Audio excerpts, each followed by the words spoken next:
तो hello guys. तो कैसे हैं आप सब लोग। उम्मीद करता हूँ आप सब लोग बहुत बढ़िया हो, बहुत मस्त हो और अपनी ज़िंदगी में बहुत ज़्यादा मस्तियाँ कर रहे हो। तो आप लोग आ चुके हो मेरे इस सी के कोर्स पे, जो मैं बिगिनर्स के लिए सी सिखा रहा हूँ 2024 में। तो बिना कुछ देरी किए चलो आज का टॉपिक देखते हैं फटाफट। तो आ जाओ मेरे कंप्यूटर स्क्रीन पे और आज का वीडियो शुरू करते हैं। तो यार मेरे कंप्यूटर स्क्रीन के आने के बाद तुम ये देख सकते हो कि हम लोग अभी चैप्टर 1 पे है, जो कि है getting started with C programming. तो getting started with C programming में हम लोगों ने installing and configuring the VS Code देख लिया, हमने मेन फंक्शन को देख लिया, हमने कमेंट्स को देख लिया, हमने कीवर्ड्स को भी देख लिया। तो आज हम लोग जो चीज़ देखने वाले हैं वो है प्रोग्राम स्टेटमेंट्स। तो प्रोग्राम स्टेटमेंट्स क्या होता है आज का वीडियो में हम लोग देखने वाले हैं। तो यार मेरे प्रेजेंटेशन स्लाइड पे आ जाओ और चलो देखते हैं।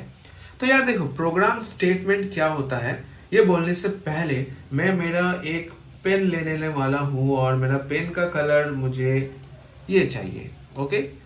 तो प्रोग्राम स्टेटमेंट्स क्या होता है। प्रोग्राम स्टेटमेंट मतलब क्या कि वो ऐसे स्टेटमेंट्स होते हैं हमारे कोड पे जो हम लिखते हैं। हमारा कोड भी तो एक कम्बिनेशन ऑफ वर्ड है और कम्बिनेशन ऑफ वर्ड्स को हम लोग क्या कहते हैं, सेंटेंस कहते हैं या स्टेटमेंट कहते हैं। तो एक सी लैंग्वेज में भी हम लोग जो भी लिखते हैं वो भी तो एक स्टेटमेंट है। एक लाइन पे एक स्टेटमेंट है, सेकंड लाइन पे दूसरा स्टेटमेंट है, थर्ड लाइन पे तीसरा स्टेटमेंट है। तो ये जो क्रोनोलॉजिकल ऑर्डर पे जो हमारा जो स्टेटमेंट्स चलता है, हाँ, प्रोग्राम पे जो स्टेटमेंट्स रहते हैं उन्हीं को हम लोग कहते हैं प्रोग्राम स्टेटमेंट्स। तो अब यहाँ पे प्रोग्राम स्टेटमेंट दो प्रकार के होते हैं। एक होता है जिन प्रोग्राम स्टेटमेंट्स पे हमें कोई सेमीकोलन की जरूरत नहीं पड़ती है, जैसे कि हो गया मेरा हैज़, इंक्लूड वाले जितने भी वो लेटर्स होते हैं उन पे हमें कोई सेमीकोलन की ज़रूरत नहीं पड़ती है। ठीक है।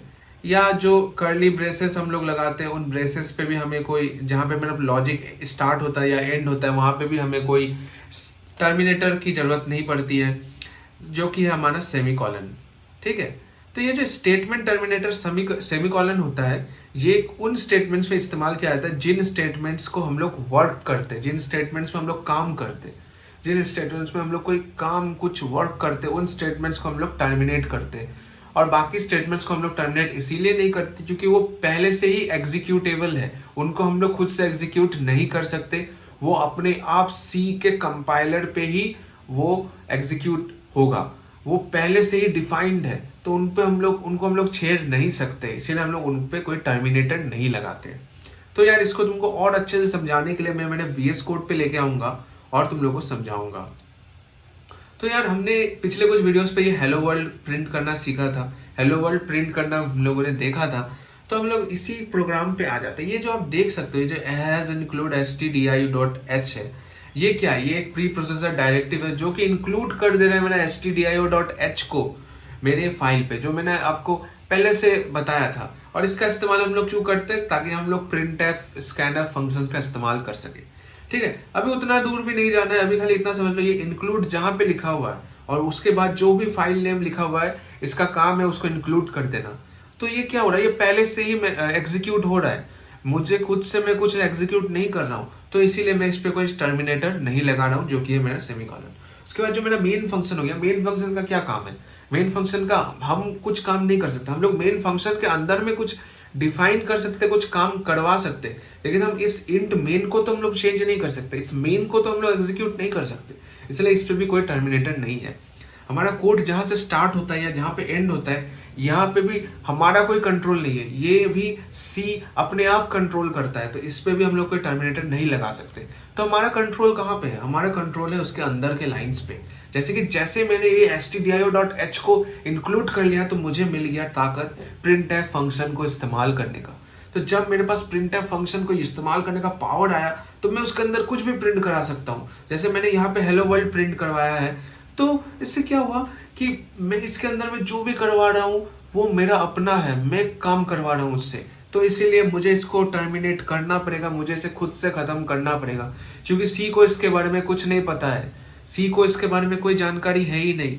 मुझे पता है, मैं लिख रहा हूँ तो मुझे इसको एंड करना है कहाँ पे मेरा प्रोग्राम खत्म हो रहा है।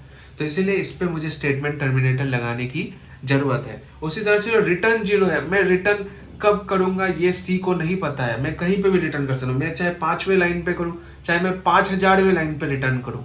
तो तो ये मुझ पे डिपेंड करता है, तो इसीलिए मैं स्टेटमेंट टर्मिनेटर को अपने हिसाब से लगा सकता हूँ। तो इसीलिए हम लोग स्टेटमेंट टर्मिनेटर जो प्रोग्राम स्टेटमेंट्स पे इस्तेमाल करते हैं वो हमेशा इंटरनल, जो कि हमारे मेन फंक्शन के अंदर पे जो लाइन्स हम लोग लिखते हैं उन पे हम लोग इस्तेमाल करते हैं, जो कि एग्जीक्यूटेबल पहले से नहीं है, जिनको हम लोग काम करवाने वाले, हम लोग एग्जीक्यूट करने वाले हैं, उन पे हम लोग स्टेटमेंट टर्मिनेटर का इस्तेमाल करते हैं।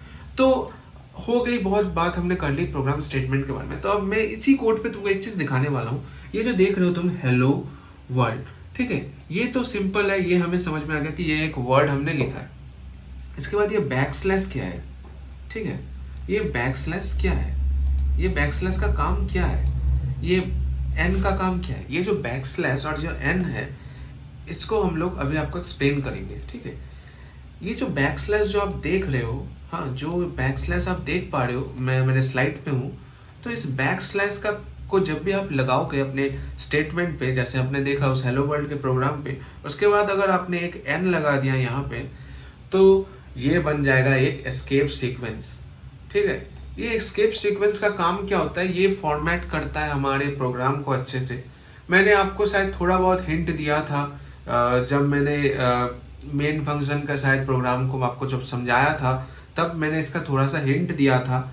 लेकिन बस इसको बेसिकली आप इतना समझो कि ये जो बैक स्लैश और एन जब भी हम लगाएंगे तो मेरा कोड जैसे ही जहाँ पे लिखा रहेगा और उसके बाद अगर ये बैक स्लैश एन है, तो जब भी मैं उसको प्रिंट करूँगा तो जब वो प्रिंट होगा तो पहले वो लाइन आएगा जितना लिखा हुआ है, और इस बैक स्लैश एन के वजह से मेरा कर्सर नेक्स्ट लाइन पे आ जाएगा, समझे।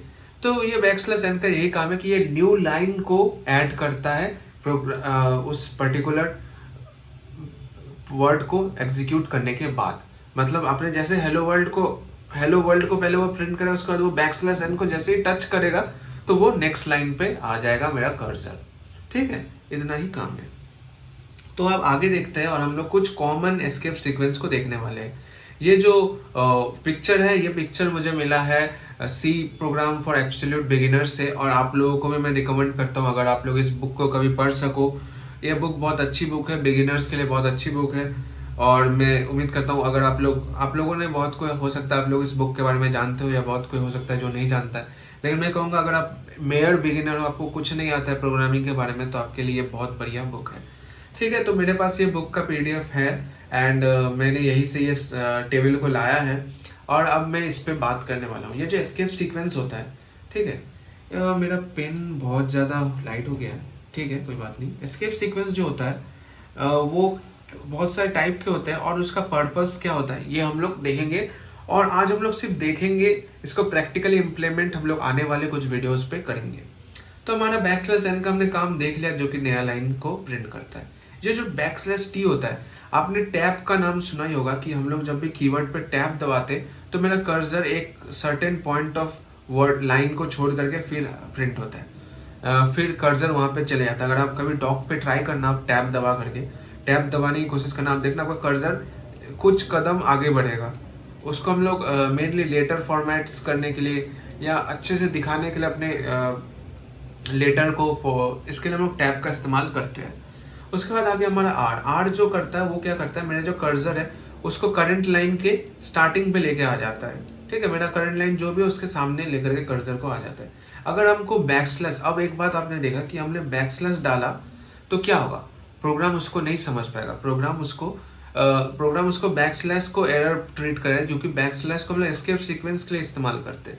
लेकिन अगर मान लो कभी मुझे प्रिंट करने का मन किया कि मैं बैक स्लैश को भी प्रिंट करना चाहता हूँ, तब हमें क्या करना पड़ेगा, तब हमें बैक स्लैश को इंसर्ट करने के लिए हमें बैक स्लैश के ऊपर एक और बैक स्लैश डालना पड़ेगा, तभी मेरा बैक स्लैश प्रिंट होगा। और वही सेम है, अगर क्योंकि इन्वर्टेड कॉमा को भी हम लोग सी पे प्री डिफाइंड होता है, तो इसको हम लोग छेड़ नहीं सकते। अगर हम इसको छेड़ देंगे तो मेरा प्रोग्राम गलत सेलेक्ट हो जाएगा। तो अगर हम चाहते हैं कि हम अपने प्रिंट के अंदर में एक और इन्वर्टेड कॉमा ऐड करना चाहते हैं और हम अपने एक्चुअल प्रोग्राम को भी हैम्पर नहीं करना चाहते, तब हम लोग बैक स्लैश इन्वर्टेड कोटो का यूज़ करते हैं, डबल कोटो का इस्तेमाल करते हैं। और सेम काम है मेरा सिंगल कोटो पे भी, वही काम हम लोग करते हैं बैक स्लैश दे करके, ठीक है।